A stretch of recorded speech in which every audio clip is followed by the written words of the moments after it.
E aí, pessoal, estamos de volta. Vamos continuar aqui a nossa explicação. Ficando de forma mais específica, como a gente já falou anteriormente, a gente precisa comprovar primeiro o EB2, que você é um EB2. Então, como a gente está falando aqui especificamente para profissionais da área da saúde, como que normalmente esses profissionais da área da saúde comprovam serem EB2? EB2 você pode ser de duas formas, tá? Você se qualifica para a categoria EB2 de duas formas. Primeiramente, como um Advanced Degree, grau avançado de estudos. Grau avançado de estudos, você pode ser com o nível acadêmico de mestrado para cima, mestrado, doutorado, pós-doutorado, ou como bacharel e pelo menos 5 anos de experiência pós-formado na sua área de atuação, tá? Assim você comprova ser um EB2 Advanced Degree. Então, a maioria dos médicos, enfermeiros, vão ser Advanced Degree, porque eles têm o bacharel e até os médicos têm a residência, que os tornam Advanced Degree por si só, mas os enfermeiros, por exemplo, que cursaram a faculdade de enfermagem, vão ser bacharéis e, tendo 5 anos de experiência pós-formado, eles estarão enquadrados na categoria Grau Avançado de Estudos, Advanced Degree. Para aqueles que ainda não têm o requisito do bacharel, são técnicos de enfermagem ou são médicos recém-formados, generalistas, que ainda não fizeram a residência, por exemplo, podem ser enquadrados na categoria alternativa do EB2, que é qual? A categoria Exceptional Ability, ou seja, aqueles profissionais que têm habilidade excepcional, habilidade destacada na sua área de atuação. Então, para comprovar essa habilidade excepcional destacada, ela não é feita muito de forma subjetiva essa comprovação. A imigração ela lista 7 requisitos, precisa adimplir 3 requisitos desses 7, pelo menos, tá bom? Então, para a gente ficar, eu vou falar aqui de forma mais genérica, normalmente, quais os profissionais que atendem esses requisitos, tá? Normalmente, um dos requisitos é você ser filiado a um órgão de classe. Então, normalmente, os médicos são filiados ao CRM, os enfermeiros ao COREM, os dentistas ao CRO, os fisioterapeutas ao Conselho de Fisioterapia. Então, não se preocupem com esse requisito. A maioria dos profissionais da saúde possuem esse requisito. Outro requisito, se você tiver mais de 10 anos de experiência na sua área, também é um desses requisitos adimplidos. Se você comandou uma remuneração acima da média na sua área de atuação, acima da média dos outros profissionais, também é um requisito. Tá? Se você, além de pertencer a um órgão de classe, você faz parte de alguma associação profissional, então, vamos citar, sei lá, a Associação Paulista de Cirurgiões, alguma coisa assim. Tá? Outro requisito também que você pode adimplir e que a maioria dos profissionais que são destacados conseguem adimplir. Você vai precisar reunir certificados, outros cursos que você fez dentro da área, seja da área da enfermagem, da área médica, da área da odontologia, especializações, pós-graduações, isso tudo conta como um outro requisito. E um último requisito também que você pode adimplir é cartas de recomendação de profissionais que trabalharam com você e conhecem o seu trabalho. Sejam eles semelhantes à sua função, sejam eles experts na área. A gente sempre, cabe a nós aqui, ressaltar que quanto maior o cargo, maior o nível de expertise dessa pessoa para declarar aquilo ali que ela está declarando em relação à sua habilidade excepcional, à sua projeção na sua área de atuação, mais peso vai ter essa carta. Então, se você conhece também diretores de hospitais que vocês trabalharam, clientes importantes, empresas que vocês assessoraram e vocês contribuíram para os resultados dessa empresa, essas cartas de suporte vão ser muito bem-vindas. Tá? Com isso, a gente consegue comprovar que vocês são um EB2, como eu falei, ou Advanced Degree, grau avançado de estudos, ou Exceptional Ability, através do cumprimento de 3 requisitos desses 7, bom? Então, comprovado o EB2, a gente vai precisar passar para a comprovação do NIW, do National Interest Waiver, porque você ser um EB2 por si só não te garante a elegibilidade para residência permanente sem uma oferta de emprego, sem que você faça o Labor Certification, o teste do mercado doméstico. Tá? Então, a gente precisa, num segundo momento de argumentação dentro da petição, comprovar o National Interest Waiver. Como se comprova o National Interest Waiver? Através dos 3 requisitos de Danaher, conhecidos como prongs de Danaher. A jurisprudência, a partir de 2016, a Suprema Corte definiu esses 3 prongs de Danaher, esses 3 requisitos de Danaher para que a gente aprove o National Interest Waiver, a dispensa por interesse nacional nos casos de EB2. Tá? Então vamos lá falar de um a um e como normalmente eles se correlacionam com a área médica. Tá? Primeiro prong, eu preciso demonstrar que o aplicante, a atividade proposta dele, a gente normalmente insere dentro da petição um professional plan ou um business plan, um plano de carreira ou um plano de empreendimento, um plano de negócios para esse profissional.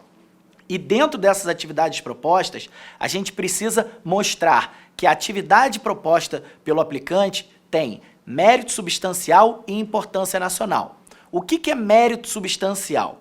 Normalmente, dentro dos nossos casos, a gente junta pesquisas de consultorias renomadas no mercado de trabalho, mostrando que aquela atividade específica ela tem demanda dentro do solo americano.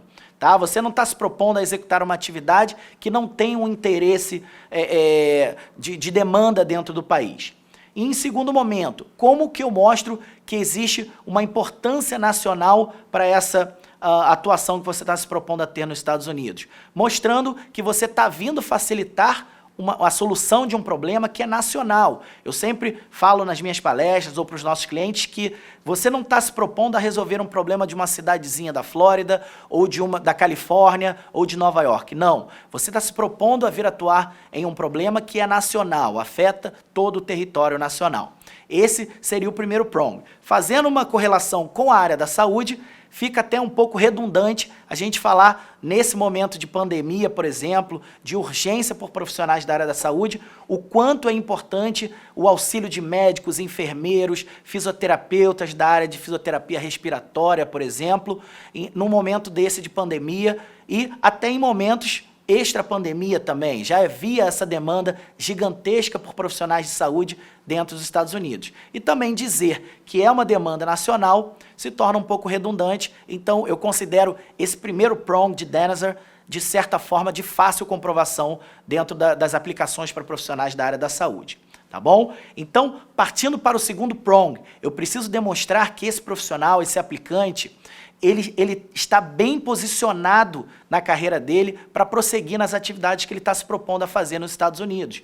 Como que a gente comprova isso? Através dos comprovantes acadêmicos, dos diplomas, dos certificados, das pós-graduações que ele fez e da experiência profissional dele. Aí entra a importância de cartas de suporte bem escritas, bem fundamentadas, deixando bem claro de que forma esse profissional contribuiu para a área de atuação dele no Brasil, que benefícios que ele trouxe para as instituições que ele trabalhou, que ele auxiliou, e de que forma ele pode transferir esses benefícios para a sociedade americana, trazer consigo essa possibilidade de ajudar a sociedade americana baseado na formação profissional dele e na experiência, na formação acadêmica e na experiência profissional dele.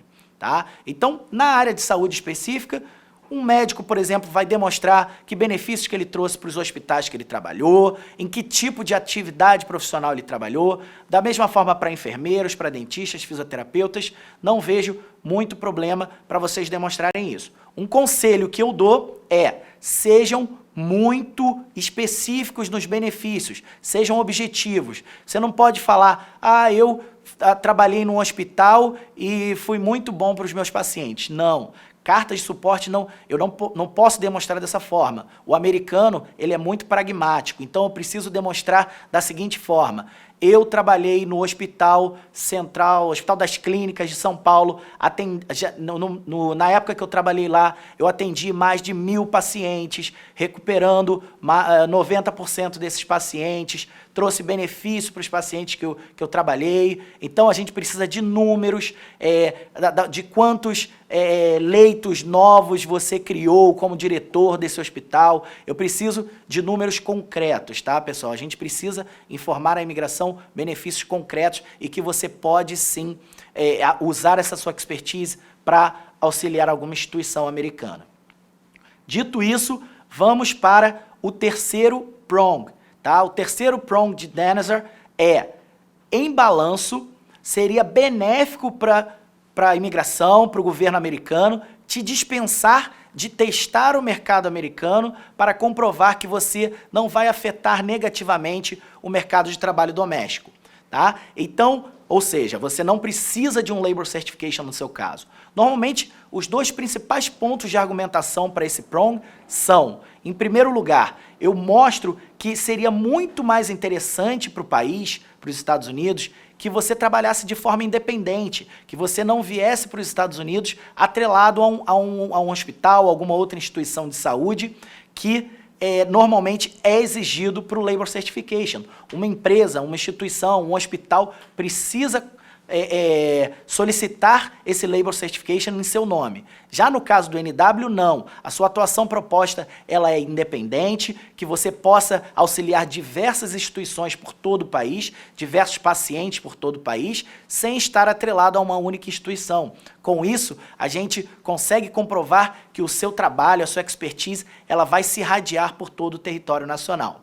E num segundo momento, a gente também usa como argumentação o início imediato das suas atividades. Hoje nós temos uma argumentação extremamente forte, que é o momento de pandemia que a gente está vivendo. Então, se eu mostro que um médico está se propondo a, de forma imediata, entrar nos quadros de profissionais que combatem o coronavírus, seja um médico, um enfermeiro, um técnico de enfermagem, um fisioterapeuta que vai atuar na área de recuperação respiratória, por exemplo, eu consigo mostrar para o oficial de imigração a urgência da aplicação imediata desse profissional. Então, eu explico que devido a essa urgência imediata e também informando que é público e notório que esses profissionais estão em alta demanda, eu digo que é perda de tempo para a sociedade americana, para o governo americano, submeter esse profissional a uma análise de certificação laboral de 1 ano, que hoje tem demorado 1 ano. E durante esse 1 ano, a sociedade americana vai ficar privada do trabalho desse profissional. Então, com isso, eu explico, dispensa esse profissional da certificação laboral, que vocês vão ter o trabalho dele aplicado de forma imediata em solo americano. Tá bom, pessoal? Então, com isso, vocês viram aí, de forma bem explicada, bem detalhada, como se constrói um caso de EB2NW para um profissional da área da saúde.